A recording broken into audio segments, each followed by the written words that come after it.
Okay, so first off, let's establish some credentials, or lack of them. I'm not a psychologist, I'm not a medical professional or anything like that. I'm just going to talk a little bit about my observations, musings about mental health and cycling, but mostly ultra-endurance cycling. So while I'm not a medical health professional or psychologist or anything like that, I have had a little bit of a dabble in endurance cycling. The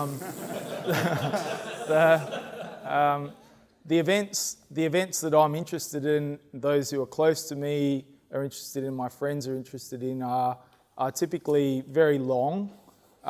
They're solo and they're unsupported. So the races that I'm talking about are typically across country. So I've raced across the United States twice, once north to south off-road, but with a little bit in Canada to start with, crisscrossing off the mountains, mostly off-road. So that was about 4,500 kilometres. And I've also raced across the United States on the road from the west coast to the east coast, which was 6,800 kilometres. And so these races, forget about the Tour de France and traditional cycle racing where you'll do a stage and you finish and you can get some food and a massage and sleep well and all that sort of thing. In these races, you're all by yourself. You're unsupported. You have to carry what you want, what you think you're going to need, or find it along the way. So you're out there fending for yourself. And at the pointy end of these races, you'll be riding, if you're off-road, you'll ride upward a bit over 300 kilometres a day. And if it's on-road, you'll be riding a bit over 400 kilometres a day to factor at the pointy end. And that's day after day for 2 weeks and more. So that's a little bit of a background. So I've dabbled a bit in the ultra-endurance unsupported cycling scene. But the other interesting thing, I've also had a panic disorder as well. So if anyone here's had a panic attack, you'll understand that it's an overwhelming sense of anxiety or panic, often with some pretty hideous physical symptoms as well. If you've ever had a panic attack for the first time, you probably thought you were going to die. You probably went to hospital thinking the same. You probably got hooked up to an ECG and all that sort of stuff. Anyway, there are 2 things you should know about me to start with. But anyway, let's talk a little bit more about the ultra endurance cycling thing. So I'm going to try to convince you that these are, if I didn't convince you before, I'll try a little bit harder to convince you that these are some of the toughest races that are going around. Not from a physical point of view.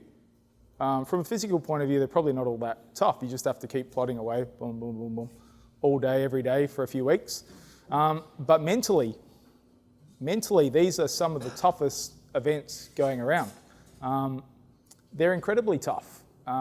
But why? Why are they tough mentally? They're tough mentally because you're out there, there's solitude. You're out there all by yourself. A lot of people say, oh, how do you deal with being by yourself out there?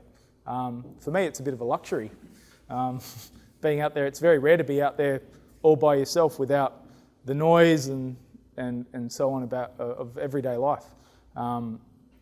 Pressure to, say the right thing and all that sort of stuff. So solitude's difficult for some people. So mentally, that's kind of tough for some people. You don't get what you want. You might think, oh, I'm going to stop at this town coming up, in 100 kilometres. I'll get a good feed. I'll get some food to get on the road again. But the thing is, you might get there and it's only a small town. Maybe there's 20 people in the town. Maybe someone died and there's a funeral on in the next town. So you don't get any food. So you don't get what you want. You have to deal with that. That's tough. There's lack of sleep. When you're riding these distances, you might only be sleeping at most at the pointy end 4 hours a night. So you're physically fatigued. You're forced to sleep not very much. So it's a very unnatural situation. But it's tough. Mentally, you're sitting there thinking, okay, well, how much sleep do I need? I'd love to have 5 hours. It's like, no, I'll set the alarm for 4. And if you wake up after 3, are you going to sleep in or are you going to go? So they're the decisions that become critical in these races. The weather as well. You know, maybe you're battling headwinds all day. Maybe it's horrendous rain. Maybe it starts to snow, and you just have to deal with that. It's not going to be, may not be what you want. You just have to keep dealing with it. And so these races are incredibly tough. There's no one out there there's no support car. You're out there by yourself. You have to deal with it all by yourself. Things go wrong. Your bike might break down. You might get a flat tire and your hands are numb because you've been riding for 2 weeks and you're struggling to change your tire. You can throw your bike, you can scream, you can moan. Doesn't solve anything. You're still there in the quiet all by yourself with the same problem. You've just burnt some more energy. So I'm trying to paint a picture. These races are incredibly tough mentally. Mentally, they're very tough. So what I find very interesting is that those who seem to have succeeded the best in this sport, this little niche area that is so mentally tough, seem to be those who've suffered from some form of mental illness. Some of the best people, the most impressive athletes in this scene, have spent time in hospital with severe depression. They've battled with anxiety. They've battled with panic disorders. I find that fascinating because there's this horrible and wrong view that's gradually changing, that there's stigmatism around about mental health being some form of weakness. So I find it fascinating that in these races that are the toughest that you can possibly get mentally, people who've had mental illness seem to have an unfair advantage.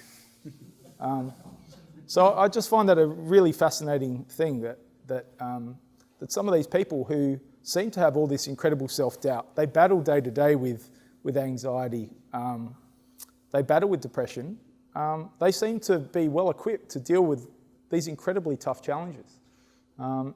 So why? Why do they do well in these things? Why are they drawn to these challenges? So maybe let's talk about that. Again, I'm no mental health professional. I'm just making some observations and can share some of my own experience here. So one thing that I do know is that meditation is known to help people cope with these nasty illnesses. And the thing is, cycling, bike riding, is, whether you like it or not, meditation, especially in the ultra endurance side of things. When you've set this task of riding across the country, 6,800 kilometres, whatever it is, all sorts of things will arise in your mind. You might be riding along, you might start whinging about the weather, how you wish there was a tailwind, but it was a headwind. But at some point, whether you like it or not, you're forced to come back to the thought of, oh well, left, right, up, down, round. You just have to keep pedaling. There's always one more pedal stroke to do. So you're forced to let go of whatever thought that is in your mind, and all sorts of demons will come up and try to attack you. You hear stories of people, riding these races and suddenly bursting into tears because they picked on someone when they're at kindergarten. That arises. But again, they're forced to face that, observe it, and get back on with it. Left, right, up, down, and keep pedaling. So whether you like it or not, you're meditating when you're riding. And that's healthy for your mental health. That's good for your mental health. Maybe that's why people who've faced these mental illnesses can be drawn and succeed in these events, because it is naturally a form of therapy, whether they know it or not. So I find that very interesting. Another part of it as well, which I can relate to as well, is that there's a bit of escapism in that in cycling as well. When you grow up, I have early memories of getting my first bike and suddenly things being open to me. You grow up and you're a small child and you're thinking about, climbing that tree or this tree. There's a sense of play, a sense of adventure, a sense of going further than the existing boundaries. And I think that still exists in everyone, but it seems that social pressures and life seems to beat that out of us. But I think for me anyway, that sense of adventure, that sense of play still burns. I still want to do this stuff. And I think that's healthy as well. Another aspect of it that I find interesting is that, and I think this rings true with some of the colleagues of mine in this ultra endurance scene that have battled with mental illness, is it's almost like they set these ridiculous challenges and perform this stuff to prove that they're okay, which is, I can totally relate to that. Because I think in this modern world, some people who suffer from these issues seem to be perfectionists. They want to always do the best that they can. They're usually their harshest critics.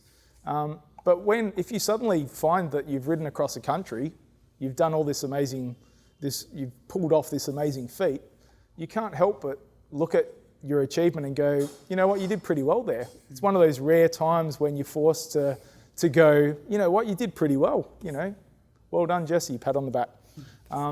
So I think maybe that's it as well. Maybe some of these guys think that by setting these challenges and getting through them, it's almost an artificial challenge that, okay, well, maybe I can deal with a day in the office, or maybe two, maybe a week. So I think that could be part of it as well. Some other aspects that I also find interesting too is there's, especially with off-road cycling, you know, when you're riding a bike down a hill, you've got to pick your line, you've got to avoid that rock, there might be a kangaroo that jumps out in front of you or whatever. You've got to be on the ball. You're entirely acting on impulse. You're entirely in that moment. You're not thinking about screaming kids. You're not thinking about that performance review you've got tomorrow. You're not thinking about what you've got on your plate in terms of answering those emails that you've forgotten. You're not thinking about you know, what you need to do that night. You're not thinking about how old you are. At that moment, you're entirely ageless.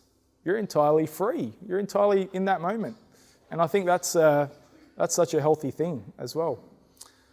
So anyway, I don't have any particular answers, but just a few musings around why I think cycling is so good for mental health. And I think others have come at it from other angles. I've seen people riding around with stickers on their bikes saying, "This machine cures depression," which is cool. I know there are programs in the US for soldiers with post-traumatic stress disorder to go and ride. I know that for men, it's a fact that men have fewer friends. They feel more isolated.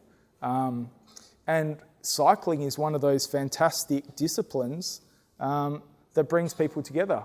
What other form of social group you know that it doesn't matter if you're a surgeon, you're a plumber, you're a carpenter, you're a toolmaker, you're a lawyer, you're a barrister. It doesn't matter. You're just out riding bikes. You can come back and have a coffee afterwards and talk to someone and they're worried about a promotion at work. And maybe they're the head of cardiothoracic surgery at some hospital, or maybe they're a toolmaker. It doesn't matter. You're out there riding bikes. And there are very few disciplines that bring people together like that. When you're riding bikes, it's easy to, maybe if you're having some troubles, it's easy to talk when you're riding a bike sitting next to someone in a group. I don't know for you, it's much easier to talk in that context if you're socially awkward than sitting at a cafe where you've got to say the right thing. But on a bike, it's somehow easier. I think there's all these fantastic aspects of cycling and the connection with mental health. And I think it'd be fantastic to see more of that as well. So, more groups that could help with, that sort of put it out there, connection with cycling and improvements in mental health and getting people together and talking about that sort of thing. So anyway, I hope you found that interesting. Nothing concrete, just a few musings about what I've seen in my time on the bike.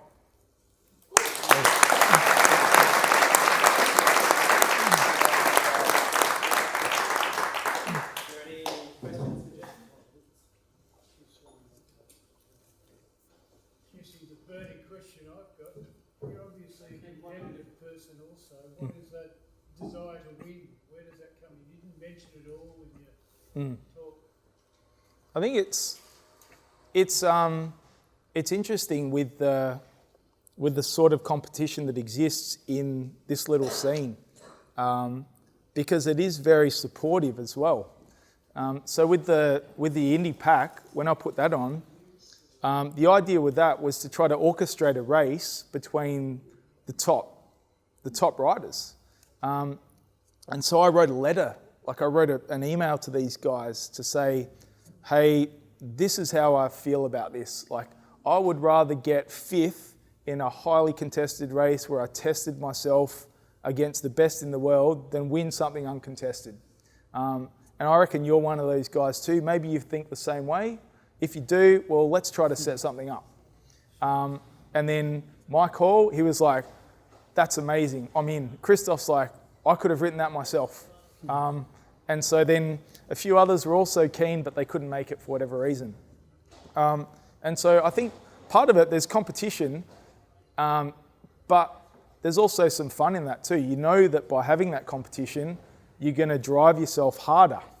And these races too, it's kind of fun. You feel like a bit of a reckless tearaway. It's sort of like you're a fugitive that's on the run. You're always being chased, or you're trying to chase someone down. And you know, you're ducking into service stations or whatever, grabbing what you need and quickly getting back on the road. So there's fun in that competition as well. So it's not a ruthless, I'm going to hide all my secrets from you.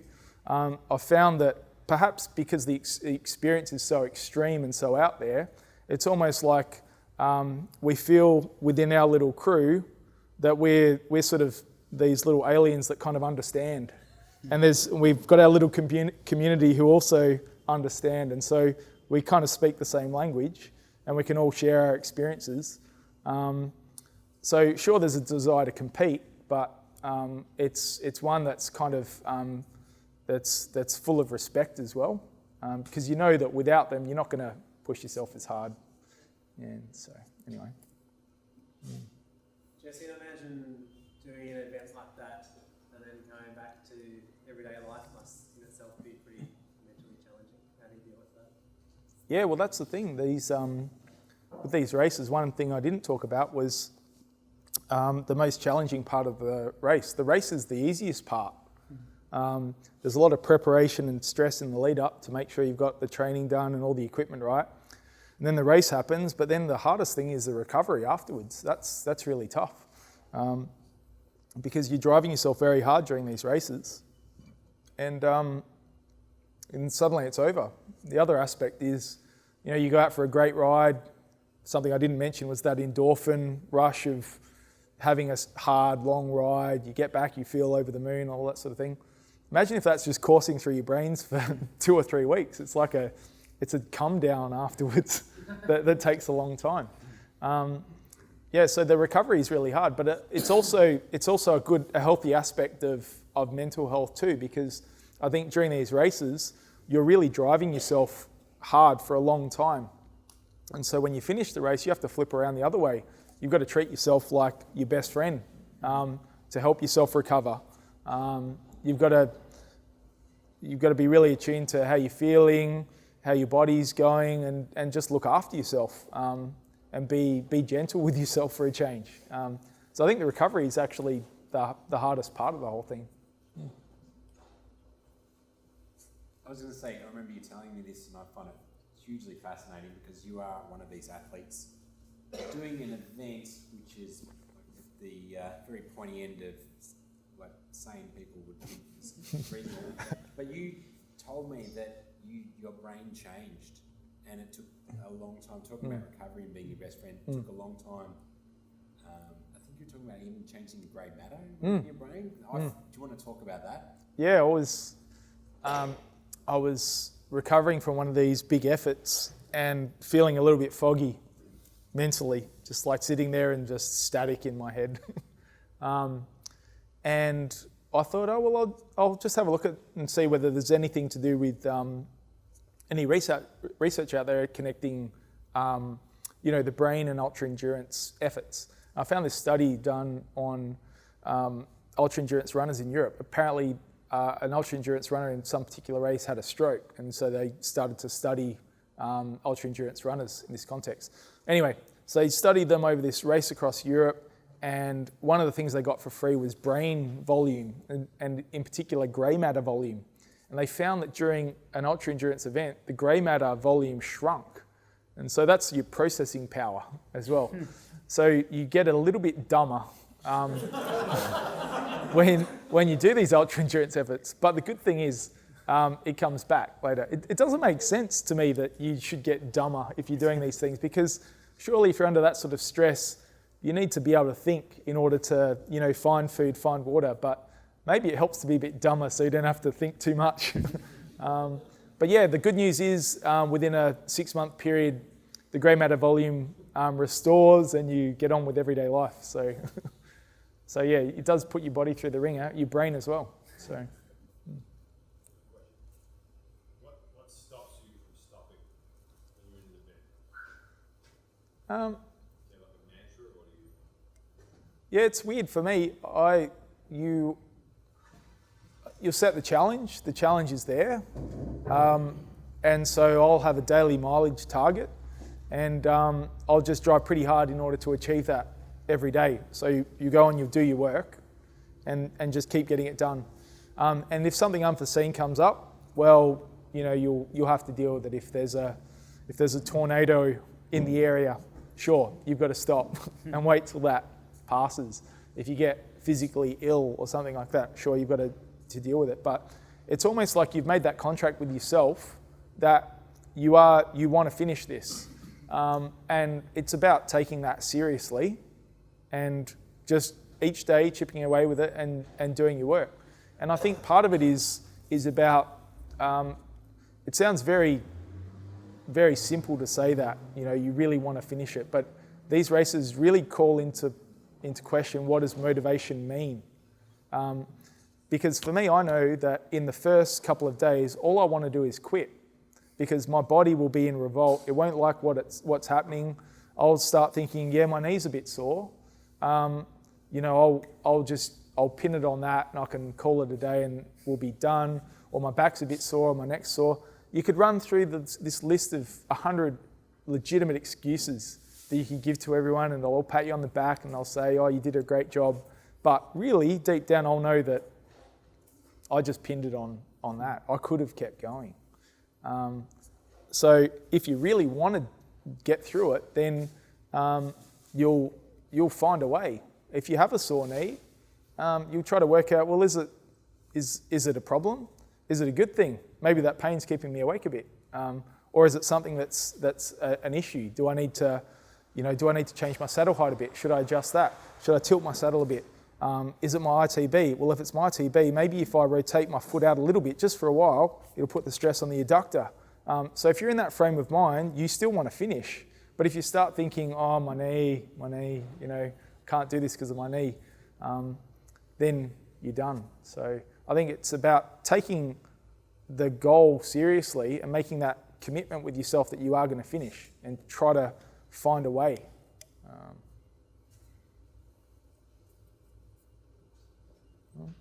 Thank you, Jesse. Cool, thanks.